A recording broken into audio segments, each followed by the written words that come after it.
Hi, friends.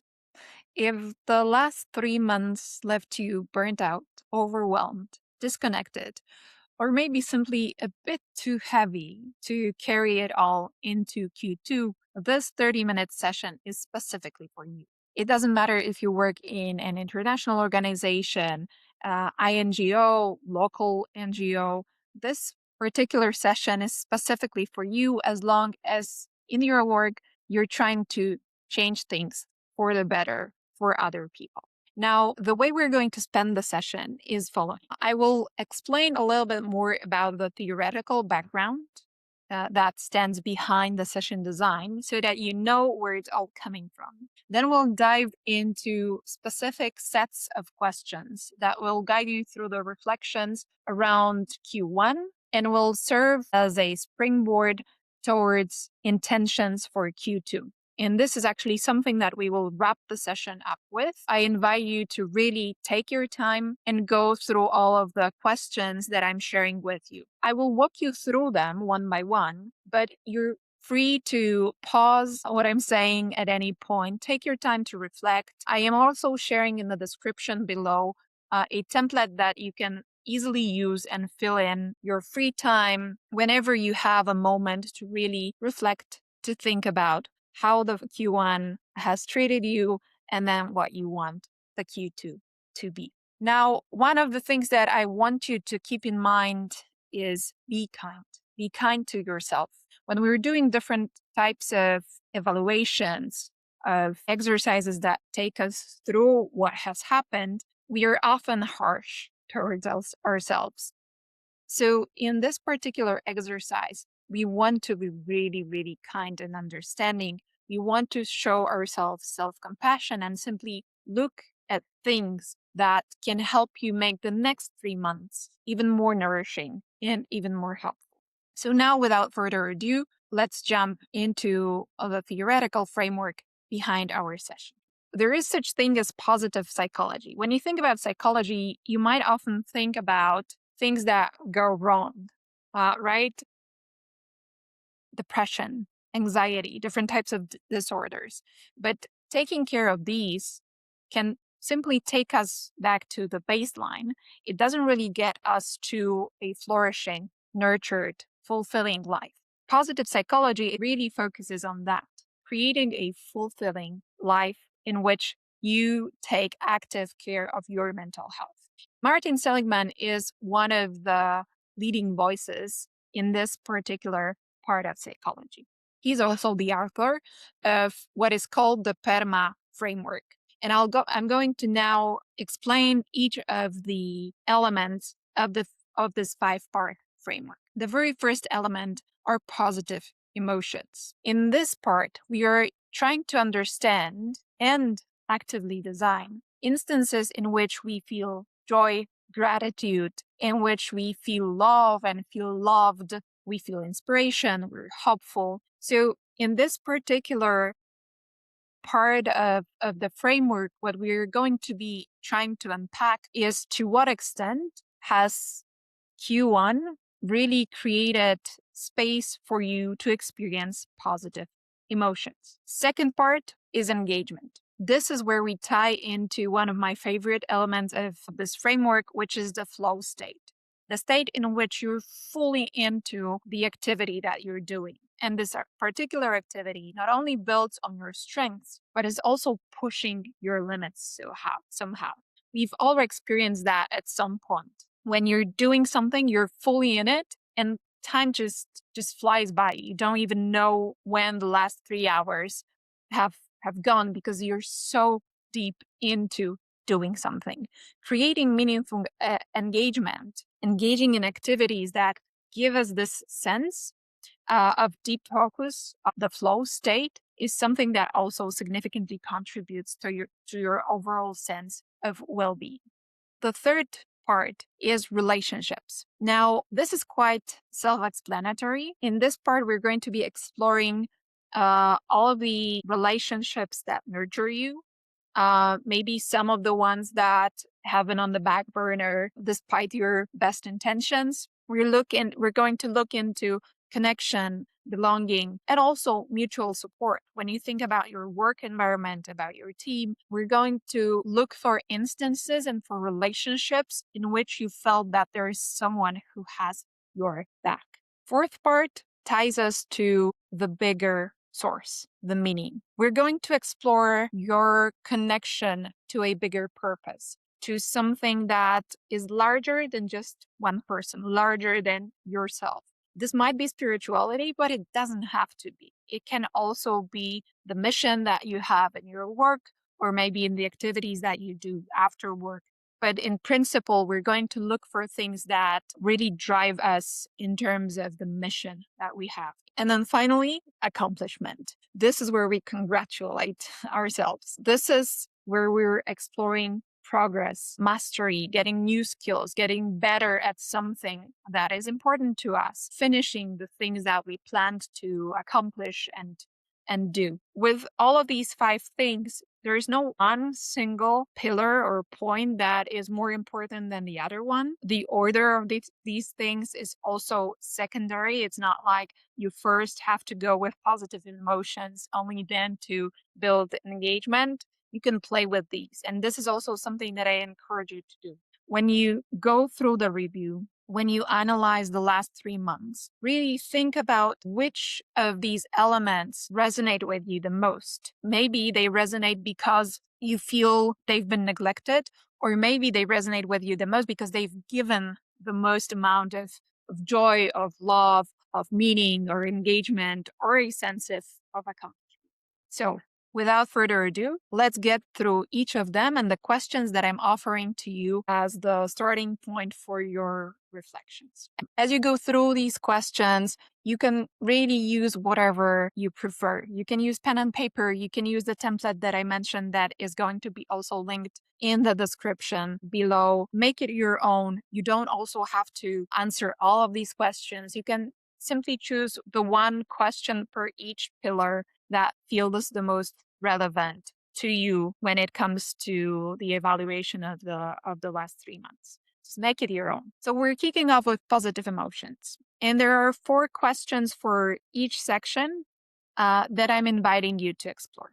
With positive emotions, the very first thing that I would ask is, what is the thing that lit you up in Q1? Think about a very specific moment, a very specific situation that when you think of now really brings joy, brings the smile to your face. When you're remembering it, when you're noting it down, try to be as specific as possible. Bring back the smells, the sounds, the colors, who was with you, what was the weather like, what day was it. Anything that can make this memory vivid will help you get back into this experience and really anchor it when it comes to Q1.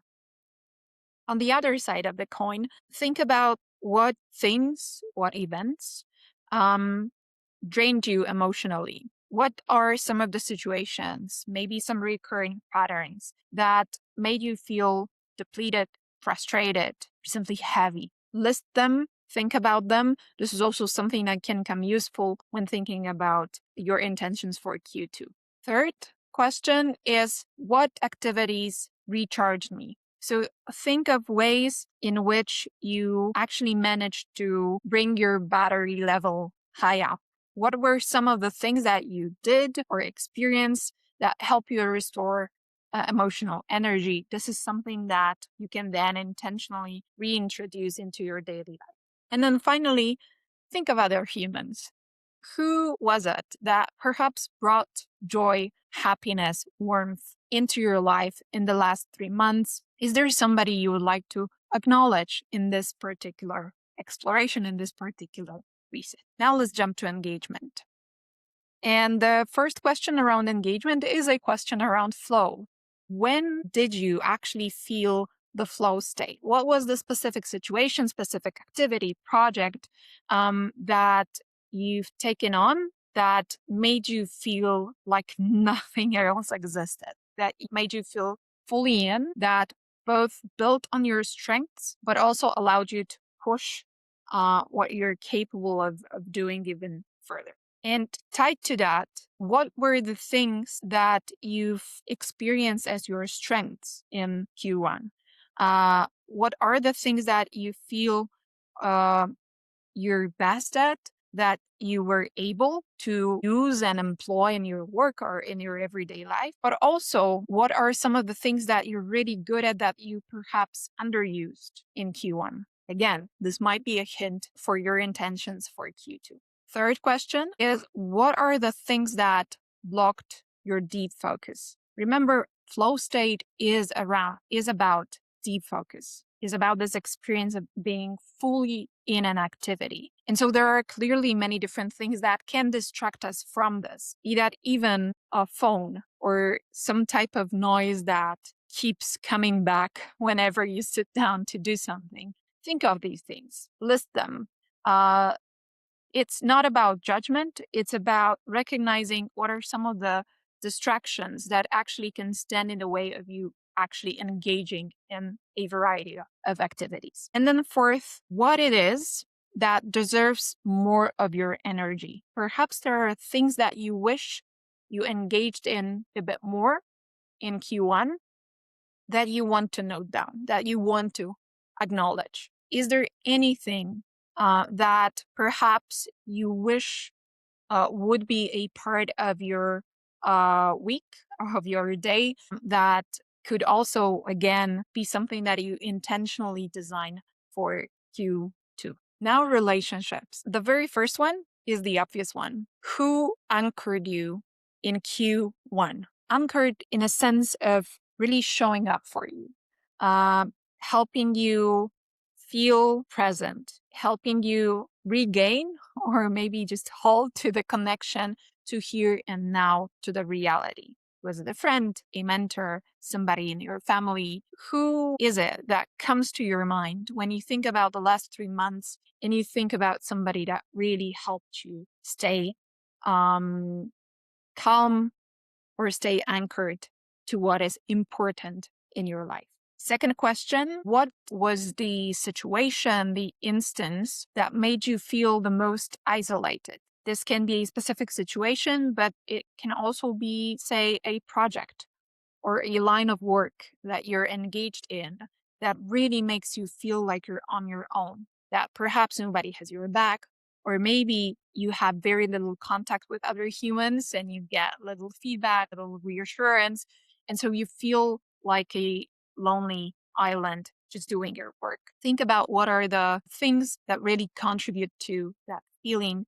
We can then intentionally try to limit them. Third one, and that is very closely related to the previous one. Have you asked for help? In this specific line of work, we tend to provide help even without others asking, but we don't easily ask others to help us. We try to be self-sufficient. We try to be independent, self-reliant, right? And that's fine as long as you are able to also ask for help in a situation in which you actually need it. So think about the last 3 months. Think about instances in which you actually needed help and just explore. Have you reached out for help? Has somebody helped you? Again, this is not to be judgmental. It's just to explore your experience and how it might have impacted your overall well-being. And then finally, this is the back burner relationship question. What are some of the relationships that are important to you, but at the same time, when you think about the last 3 months, you might have put them on the back burner, that might actually need more nourishing, that you might want to re-engage in so that you really nurture the relationship that is important to you. So again, think about specific people that you might want to focus a bit more on in the next 3 months and well beyond. The next section is meaning. And as you remember, meaning is around connecting what we're doing with this bigger mission or with something that we consider larger than just ourselves. And so the very first question is, has your why, your mission, been alive in Q1? Was the purpose of your work alive and vivid in your everyday life, in your work? Or were you just going through the motions? Were you focusing on the tasks that need to be done, but you don't feel are really connected to what you're trying to accomplish? We all happen to be there every now and then. So again, this is not to judge. This is to explore if you had a chance to really connect regularly with your bigger why. And then you might want to think about very specific moments that felt meaningful. It can be a conversation, a breakthrough, a small win that really made you feel that you're connected to your bigger why. Maybe it reminded you of your bigger why. Maybe it reminded you about why your work actually matters. And then on the flip side, were there instances in which you felt disconnected, in which you felt that, again, you're just going through the motion? This will then help you be more intentional in designing meaningful experiences moving forward. And then finally, if you need that, if you want to explore that a little bit more, try to see what are the things that you feel you're being called towards, right? Again, this can be your work related mission, but it can also be something spiritual. It can be related to your religion, whatever that might be. But sometimes it really helps to reconnect with the sense of being drawn to something that is larger than us, that is more meaningful than just our own individual goals or interests. And then finally, accomplishments. First of all, congratulate yourself on being here in this session and taking the time to really explore Q1 and be intentional about Q2.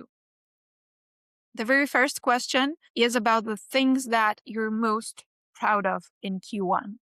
And just like previously, when you think about one, two, or more things that you're really, really proud of, try to make these memories as vivid as possible. Think about who was part of this experience. What was the context of the experience or the accomplishment?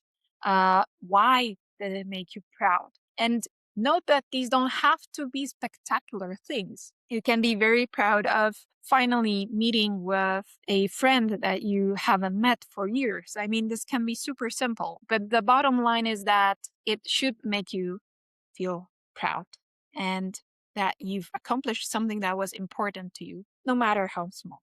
Now, on the flip side, explore if there were things that you planned to accomplish that you wanted to reach, but you let them slide.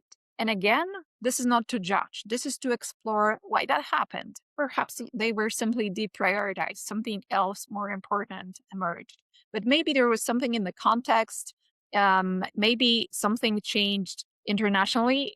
We know these things happen quite often these days. That pretty much pushed it out of the picture. Explore that. Be curious.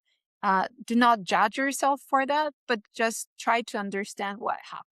Third, and I really like this question, consider if what you're measuring are the right things. Now, what do I mean here? When we're thinking about accomplishments, when we're thinking about achieving our goals, we try to frame it in some sort of a specific way. But the specific way might be sometimes missing the point. Think about workshops. In our work, we quite often do workshops. So a misaligned or maybe insufficient way of measuring a workshop might be by how many people showed up, right? And you might say that, oh, you failed because there were only 3 people who showed up to the workshop that you were organizing. But isn't that a wrong way to measure what you've actually accomplished? Were these 3 people happy with what you guys done? Were they engaged? Did the workshop give you some additional inspiration and input to create the next one that would be even better?